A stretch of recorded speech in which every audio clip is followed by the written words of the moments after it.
कि महामहिम राज्यपाल जी के द्वारा 2 फरवरी को संवेद सदन में दिए गए भाषण पर इस सदन के सम्मानित सदस्य डॉक्टर नीरज बोरा जी के द्वारा प्रस्तुत प्रस्ताव और जिसका अनुमोदन श्रीमती सरिता भदौरिया जी ने किया था,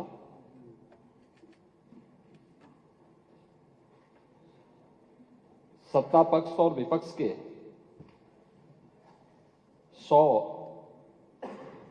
से अधिक माननीय सदस्यों ने इस पूरी चर्चा में भाग लेने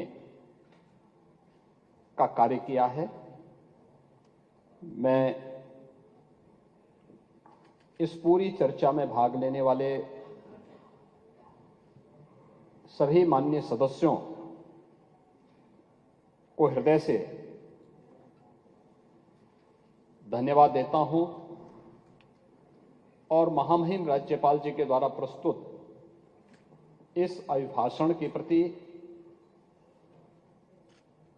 उनके प्रति सादर आभार भी व्यक्त करता हूं।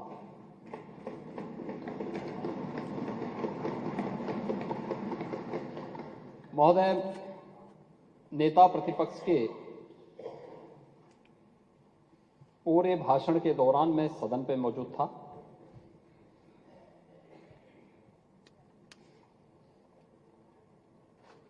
लेकिन मुझे आश्चर्य हो रहा था कि अब बोलेंगे तब बोलेंगे, वह इस सदी की सबसे बड़ी घटना की ओर भी ध्यान आकर्षित करेंगे।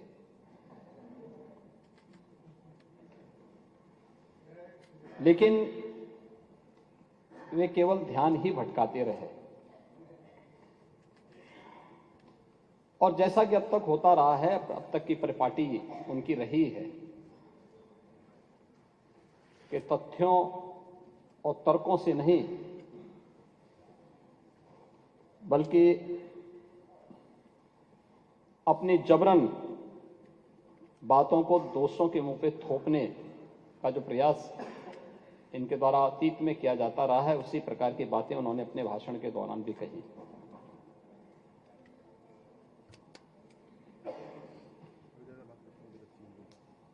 महर्षि वेद व्यास जी ने एक बात कही थी बहुत पहले, आज से 5000 वर्ष पहले। महर्षि वेद व्यास से कैसे ऋषि हुए भारत के, जिन्होंने भारत की ज्ञान की पूरी परंपरा को, भारत की इस धरोहर को विस्तार देकर के संहिताबद्ध करते हुए भावी पीढ़ी के लिए संरक्षित करने का कार्य किया। और इसीलिए आज भी हम देखते होंगे कि महर्षि वेद व्यास के प्रति कृतज्ञता ज्ञापित करते हुए उनकी जयंती को हम गुरु पूर्णिमा के रूप में, सनातन हिंदू धर्म के गुरु के रूप में उनको मान्यता देते हैं। हमारे यहां कथा परंपराओं में जो पवित्र पीठ होता है वो व्यास पीठ इसी श्रद्धेय ऋषि के प्रति कृतज्ञता ज्ञापित करने के लिए होता है। उन्होंने एक बात कही थी, महाभारत काल के 8 पीढ़ियों को उन्होंने अपनी आंखों से देखा और उसका संरक्षण किया और उस समय के व्यवस्था को उभरते हुए उस राजवंश को भी देखा और महाभारत युद्ध के साक्षी भी वे बने थे। उन्होंने एक बात कही थी कि ऊर्ध्वबाहुर विरोमयेश न च कश्चित् शृणोति माम धर्मार्थ अर्थस्य कामस्य स किमर्थम न सेव्यते। महर्षि वेद व्यास ने एक बात कही थी महाभारत के में। उन्होंने कहा, ये उनकी व्यथा थी कि मैं बाहें उठाकर लोगों को समझा रहा हूं कि धर्म से ही अर्थ और काम की प्राप्ति होती है, इसलिए क्यों नहीं धर्म के मार्ग पर चलते। पर कोई मेरी सुनता ही नहीं। ये केवल वेदव्यास की पीड़ा नहीं थी। 2014 के पहले पूरे देश की और 2017 के पहले पूरे उत्तर प्रदेश की भी यही पीड़ा थी।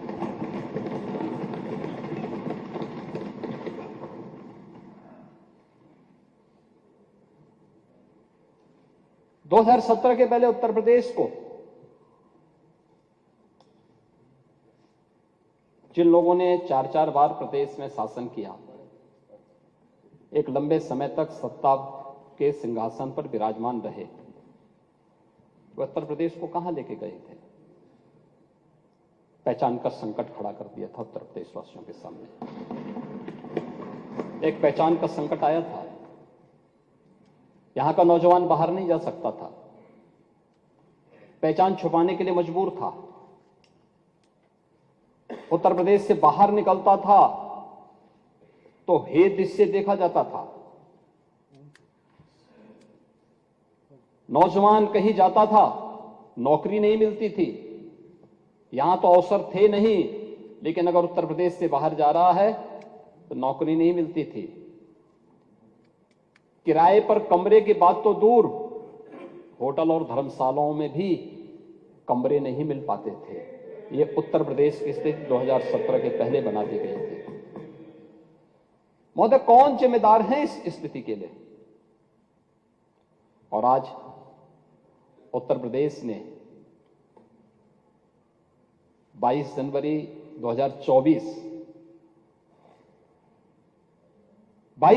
2024 की घटना को भी देखा है। पूरा देश अभिभूत था। पूरी दुनिया के अंदर हर वह व्यक्ति जो सत्य का पक्षधर है, न्याय का पक्षधर है, वह अभिभूत था, गौरवान्वित था। हर सनातन धर्मावलंबी की आंखों में आंसू थे, हर्ष के, गौरव के, और अपनी कई पीढ़ियों को वह इस आयोजन में प्रत्यक्ष या अप्रत्यक्ष रूप से उसके साथ सहभागी बनकर के अपनी पीढ़ियों के प्रति कृतज्ञता ज्ञापित भी कर रहा था और तर्पण भी अर्पित कर रहा था।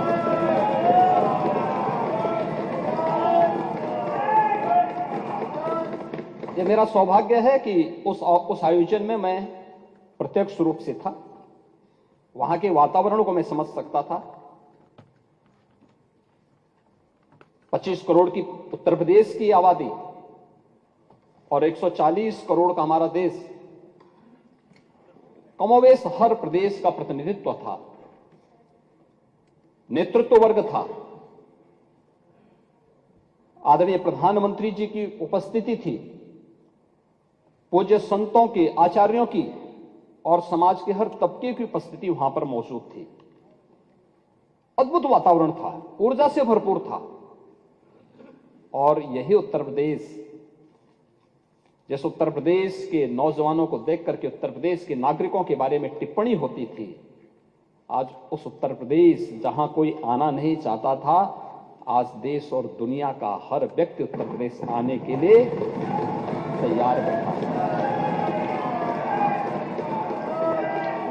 ये घटनाएं कैसे परिवर्तित करती हैं? और इसीलिए जब मैं इस सदन में मिला, पहले दिन जिस दिन दलीय नेताओं की बैठक थी, तो हर सदस्य के चेहरे पर एक आत्मसंतोष का भाव था। हो सकता है पार्टियां के अपने भेद हो सकते हैं, लेकिन मन में एक संतोष था कि जो हुआ है अयोध्या में अच्छा हुआ है।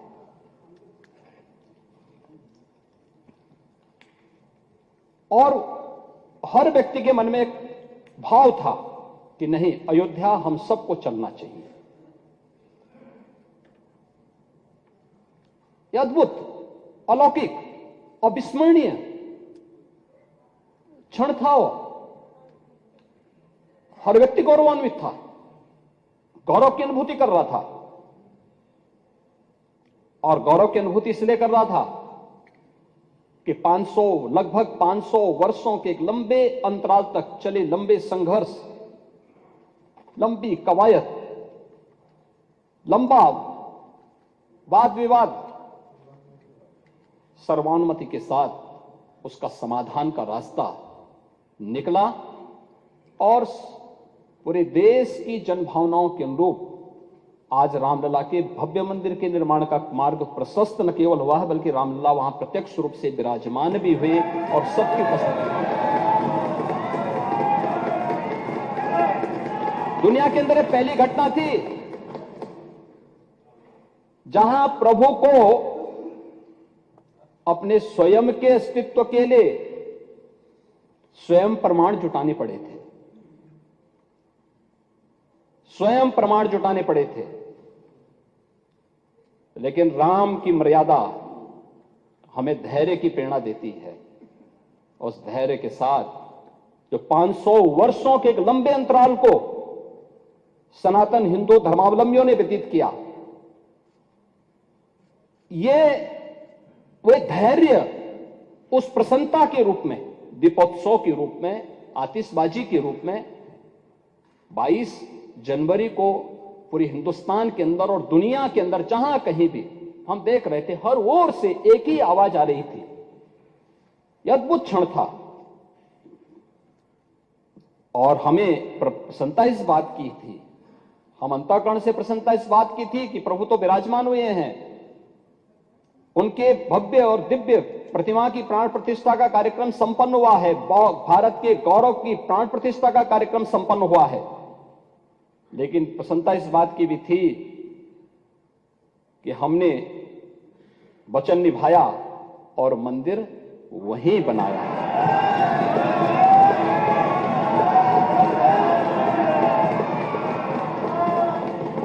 जो कहा सो किया, जो संकल्प लिया उसकी सिद्धि भी हुई। केवल बोलते नहीं हैं, करते भी हैं। और आज नव्य, भव्य और दिव्य अयोध्या को देख करके भी हर व्यक्ति अभिभूत है।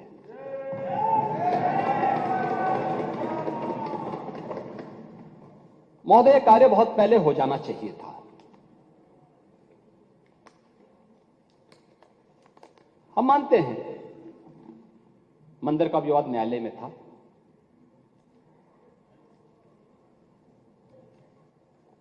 लेकिन वहां की सड़कों को तो चौड़ा किया जा सकता था ना, वहां के घाटों का पुनरुद्धार किया जा सकता था, अयोध्या वासियों को बिजली की आपूर्ति की जा सकती थी, वहां स्वच्छता की व्यवस्था की जा सकती थी, वहां स्वास्थ्य की बेहतर सुविधाएं दी जा सकती थी,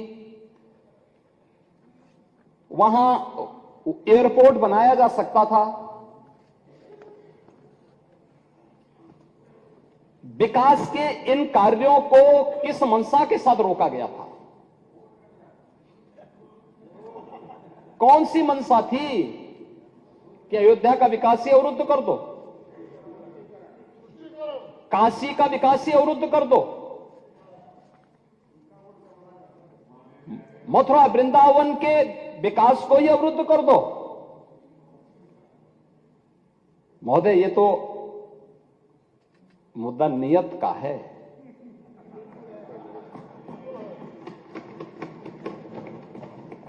हमारी आस्था थी और नीति भी साफ थी और नियत भी बहुत स्पष्ट थी।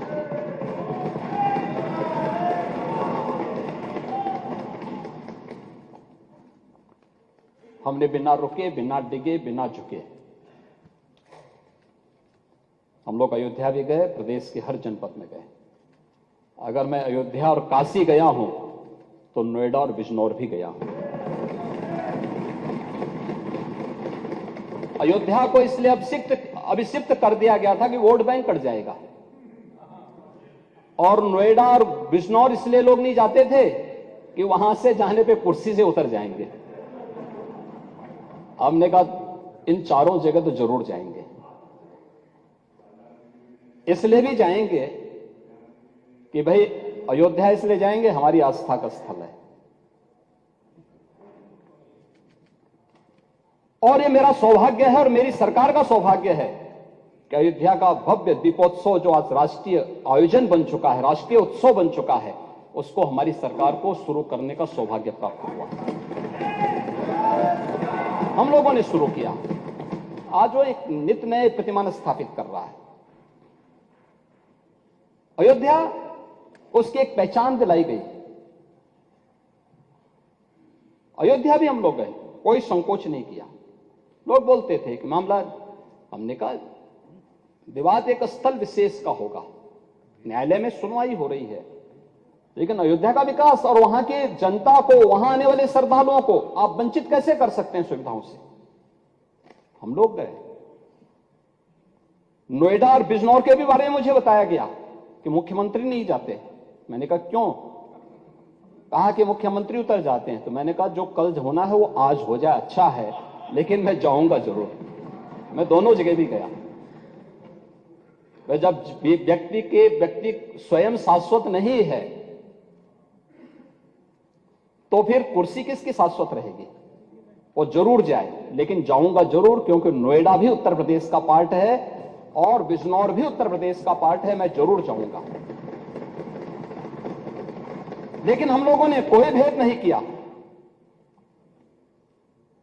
लेकिन महोदय, अयोध्या नगरी को प्रतिबंधों और कर्फ्यू के दायरे में जरूर लाया गया था पिछली सरकारों के समय। सदियों तक अयोध्या कुत्सित मंशा के लिए अभिषिक्त थी, एक सुनियोजित तिरस्कार भी झेलती रही। लोक आस्था और जनभावनाओं के साथ ऐसा खिलवाड़ संभवतः दूसरी जगह देखने को नहीं मिला होगा। अयोध्या के साथ अन्याय हुआ। और महोदय, जब मैं अन्याय की बात करता हूं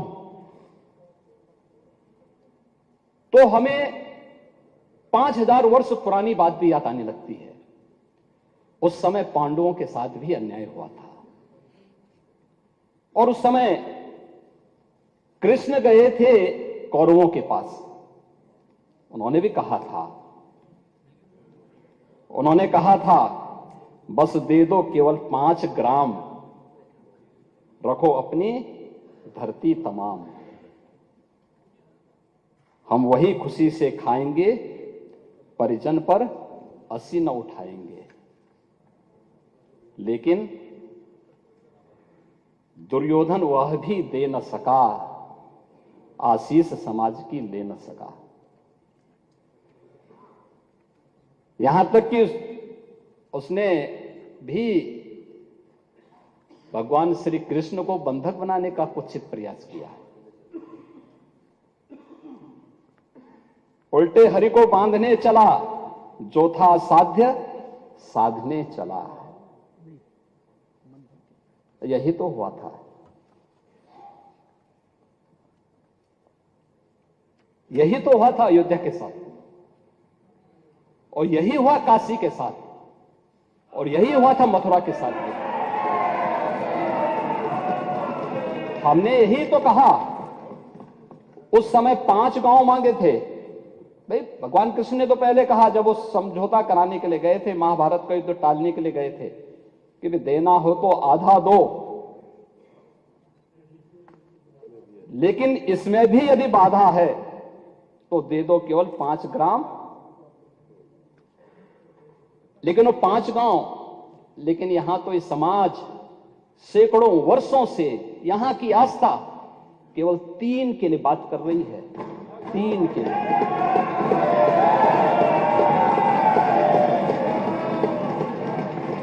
वो 3 के लिए भी इसलिए वे विशिष्ट स्थल हैं, वे सामान्य नहीं है। ईश्वर की अवतरण की धरती है, असामान्य नहीं है। वो असामान्य यानी उसको एक सामान्य स्तर पर नहीं मान सकते, लेकिन एक जिद है, और उस जिद में जब राजनीतिक उसमें तड़का पड़ने लगता है और वोट बैंक बनाने की राजनीति होने लगती है, तो वहीं से फिर विवाद की स्थिति खड़ी होने लगती है। यानी लोक आस्था, भारत के अंदर लोक आस्था का अपमान हो, बहुसंख्यक समाज गिड़गिड़ाए, ये पहली बार देखने को मिला। दुनिया देख रही है, स्वतंत्र भारत में काम पहले होना चाहिए था। हमारी खबरों से जुड़े रहने के लिए हमारे चैनल को सब्सक्राइब करें और बेल आइकन को दबाएं ताकि खबर की नोटिफिकेशन आपको मिलती रहे।